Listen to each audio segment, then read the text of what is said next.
put $100,000 in the market. Year 1, it gains 50%. Year 2, it loses 50%. Average return, 0. Ask anyone. Your balance is $75,000. You did not lose money because of fees or taxes or bad timing or anything you did wrong. You lost 25% while earning an average of 0. And the arithmetic that did it to you is the same arithmetic that makes compounding work in the first place. That gap between the average return and what actually lands in your account is the most misunderstood thing in personal finance. It is neither small nor theoretical. Over a century of American market history, it comes to almost 2 full percentage points a year. Everybody knows the Buffett story. Started young, never sold, let it compound, and the number at the end is absurd. It gets repeated because it is true. What does not get repeated is that almost nobody in real life ends up anywhere near that picture. The usual explanations are that they lacked patience or picked the wrong funds. For a lot of people, neither of those is what happened. The projection they were working from was wrong from the first line, and the market did exactly what it was supposed to do. So, most people know what compounding is. Very few know what it does once the returns stop being smooth, and that is the whole subject today. There are 2 things going wrong. The number you are planning with is not the number your money grows at, and the order those returns arrive in flips from helping you to hurting you at one specific moment in your life without anything visible changing. I'm Tom. This channel is about real personal finance, the kind that works for normal people instead of the kind that sells you something. No motivational fluff, no fantasy returns, no get rich quick, just what the math actually does over time. If that is what you want, hit subscribe. Start with why that first example behaves the way it does, because once you see the mechanism, you cannot unsee it. The 50% gain and the 50% loss are not applied to the same number. That gain is calculated on 100,000, so it adds 50,000. Then the loss is calculated on 150,000, so it takes 75. Same percentage, different base. That is the whole trick, and it runs in one direction only, reverse the order, and nothing changes. Lose 50% first, and you are at 50,000. Gain 50% on that, and you are at 75,000. Identical. Hold on to that, because the fact that order did not matter here is the setup for the second half of this video. It stops being true later, and the reason why is the most useful thing I know about this subject. The same lopsided arithmetic shows up somewhere you have probably heard it quoted without anyone explaining why. A 20% loss does not need a 20% gain to recover. It needs 25. A 30% loss needs 43. A 50% loss needs your money to double just to get back to where it started. Same reason as before, the loss came off a bigger number than the recovery is calculated on. At a 7% return, climbing back from a 30% decline takes about 5 years. From 50%, about 10. Now how bad this gets depends entirely on how bumpy the ride is. The finance word for bumpiness is volatility, and it just means how far a typical year lands from the average one. Picture 3 versions of the same 2 years, each one bumpier than the last, and each one averaging 0. In the calm version, the market moves 10% each way. Your 100,000 comes out at 99. You barely notice. In the middling version, it moves 20% each way. You come out at 96. In the violent version, it moves 30% each way. You come out at 91. The swings tripled. The damage went up 9-fold. That is the part worth carrying with you. There is a rule of thumb behind that, and you do not need to use it. Take the size of a typical swing, multiply it by itself, then cut the answer in half. That is roughly the drag. What matters is not the formula, it is that the cost is real and that it grows much faster than the bumpiness does. That is the theory. Here is a century of it actually happening. I pulled the S&P 500 total return for every calendar year from 1926 through 2025. 100 years. Add up those 100 annual returns and divide by 100 the way anyone would calculate an average. You get just over 12.33%. Now take $1 in 1926 and actually run it through all 100 years, one after another. The rate that produces the real ending balance is just under 10.5%. Almost 2 full percentage points of difference, and nothing dishonest happened. Both numbers are correct answers to different questions. The first answers, what did a typical year look like? The second answers, what did my money actually do? Those are not the same question, and only one of them pays for your retirement. And that gap lines up almost exactly with the rule of thumb from a minute ago. A typical year in that century landed about 19.5% away from the average one. Run that through the rule, and you get 1.9%. The shortcut and the century agree, which is a good sign that neither of them is a coincidence. 2 percentage points sounds survivable. Over a working lifetime, it is not. Take $100,000 and run it for 30 years at that 12.33% average. You end with $3,286,000. Run the same 100,000 at the actual compounded rate of 10.5. You end with $1,992,000. $1.3 million of difference from using the average instead of the reality. That is why the projections you see online are almost always too optimistic, even when the number they quote is technically accurate. Somebody looked up the average annual return and plugged it into a compound interest calculator. Out came a figure the market has never actually delivered to anybody. None of this is a historical curiosity.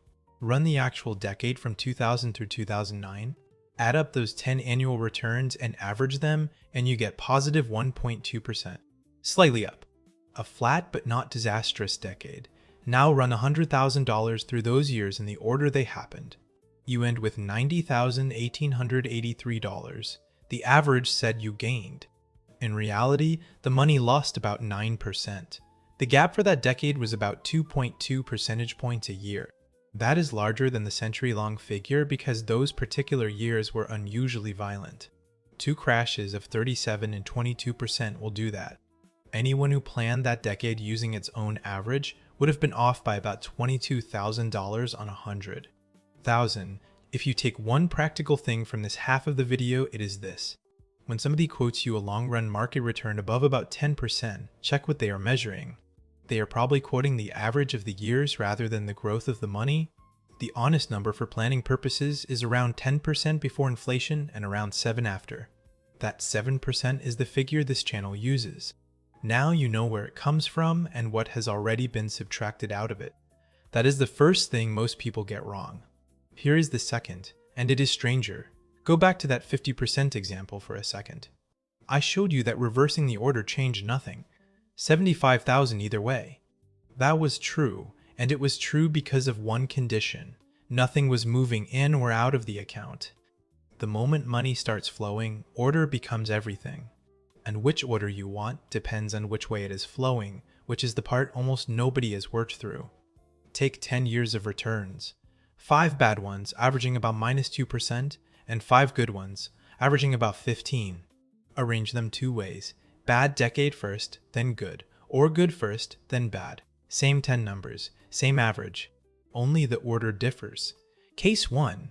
Somebody drops $200,000 in and never touches it again. Bad years first, they end with $363,000. Good years first, $363,000. Identical to the dollar, exactly as you would expect. Multiplication does not care about order. Case 2. Somebody starts from zero and adds $12,000 a year through the same decade. Bad years first, they end with $208,000. Good years first, $135,000. $73,000 of difference from the order alone with identical returns and identical contributions. And notice which one won. The person who lived through the bad decade first came out ahead. That is not a consolation prize or a mindset argument. It is mechanical. When you are buying every month, a falling market is a discount. You accumulate more shares for the same dollars, and when the recovery arrives, you own more of it. Case 3 is the same 10 years, but the person is retired. They start with $200,000 and withdraw $12,000 a year. Bad years first, they end with $155,000. Good years first, $228,000. $73,000 of difference again. Exactly the same figure. But look at which one won this time. It flipped. The retiree wants the good years first. The saver wants the bad years first. Same returns, same amounts, opposite preferences, and the only thing that changed is the direction the money was flowing. That symmetry is not a coincidence. It is the same effect measured from opposite sides. And you do not need a constructed example to see it. Take that same real decade, 2000 through 2009, and run 2 people through it. The first is 50 years old and contributing $12,000 a year. Through the 2 crashes, the dot-com collapse in 2008, they keep buying. At the end of the decade, they have $127,000, having put in 120. Barely any growth, but they are whole, and every share they bought in 2002 and 2008 was bought cheap. The second person is 62, retired, and withdrawing $12,000 a year from $200,000. Same decade, same funds, same order of events. They end with $54,000. They took out $120,000. The balance fell by $146,000. The extra $26,000 is what selling into 2 crashes cost them, and it never comes back. Same 10 years. One of them was mildly disappointed. The other lost most of their retirement, and nothing about their behavior was different. When you are adding money, a low price means you buy more shares. When you are taking money out, a low price means you have to sell more shares to raise the same dollar. In the first case, volatility works for you. In the second, it works against you. And here is why this matters more than any other idea in this video for anyone in their 50s or 60s. You spent 30 years in a situation where market crashes are quietly helping you. Then you retire, and without anything visible changing, you enter a situation where the identical crash does permanent damage. Nobody sends a notice, the account looks the same, the funds are the same, but the sign flipped. And most people carry the instincts they built while saving straight into a phase where those instincts are wrong. The saver who learned to love a downturn is not wrong. They were right for 30 years, and the habit served them well. They are simply no longer playing that game, and the rules of the new one are the mirror image of the old ones. So, what do you actually do with this? 3 things, and they follow directly from the math. The first is to stop planning with average returns. If you are running your own numbers, use a compounded rate rather than an arithmetic average. About 10% before inflation, about 7% after, for a stock-heavy portfolio. Feed a calculator 12% and you are building a plan on a number the market has never delivered over a century. The second is to recognize that reducing volatility is worth something real, and to know when to buy it. Every percentage point of swing you remove reduces the drag. That is the actual mathematical case for owning bonds, and it is a better case than the one usually made. The usual argument is that bonds help you sleep.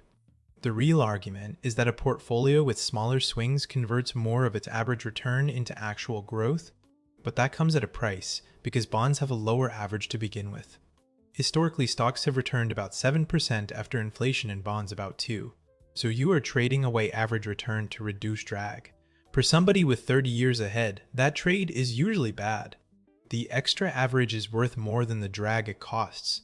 For somebody withdrawing money in a decade, the trade often flips, because now volatility is working against them rather than for them. Notice that this is the same sign flip showing up as a portfolio decision. The third is the one that matters most, and it is about timing rather than allocation. This effect has a name, which is sequence risk. It just means that the order your returns arrive in changes your outcome.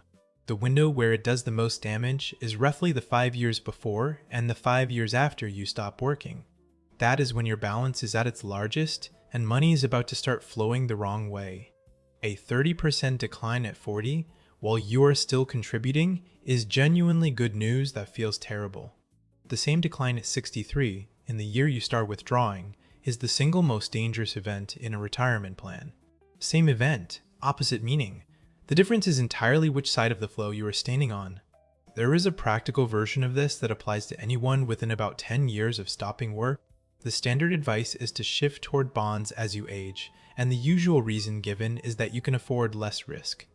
That reason is vague enough to be useless. The precise reason is the one in this video. You are approaching the point where the sign flips, and the volatility that was helping you is about to start hurting you. Which means the question is not how much risk can I tolerate, it is how many years until money starts flowing out. And the answer determines the allocation rather than your feelings about market swings. Somebody with 15 years of contributions ahead of them should be relaxed about volatility, because it is genuinely working in their favor. Somebody 2 years from their first withdrawal has the opposite problem, whatever their temperament. Now let me argue against my own video, because there are 3 places this framing can mislead you. The first is that the volatility drag is not a fee somebody is charging you. It is not money leaking out to anybody. It is simply what happens when you multiply a sequence of numbers rather than adding them. Nobody is taking it, And there is no version of investing in stocks where you avoid it entirely. The second is that reducing volatility is not automatically good. You can eliminate almost all of it by holding cash, and then your compounded return is close to zero after inflation. The drag is a cost of the returns, and the returns are worth the cost for most people over most horizons.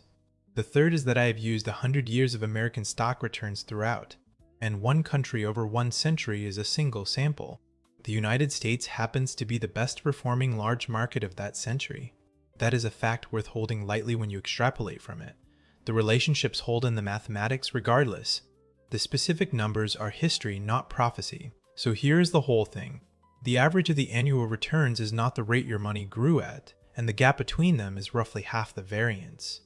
Over the last century, that gap was about 1.9 percentage points a year. On a 30-year horizon, that is worth more than $1 million on a $100,000 starting balance. Volatility itself has a cost, and it scales with the square of the swings. That is the real reason to care how much your portfolio moves. Order does not matter when nothing is flowing in or out. It matters enormously the moment something is, and which order you want reverses depending on whether you are adding or withdrawing. And the reversal happens at exactly the point in life when nobody is paying attention. The account statement looks identical on both sides of it. Compounding does not stop working when the market gets bumpy.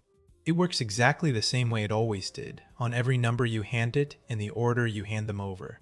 That is the problem, and it is also the reason it is worth understanding properly. So the next time you see a projection, ask which of the two rates it used. And the next time the market falls 30%, ask which side of the flow you are standing on. Those two questions cover most of what this subject actually requires.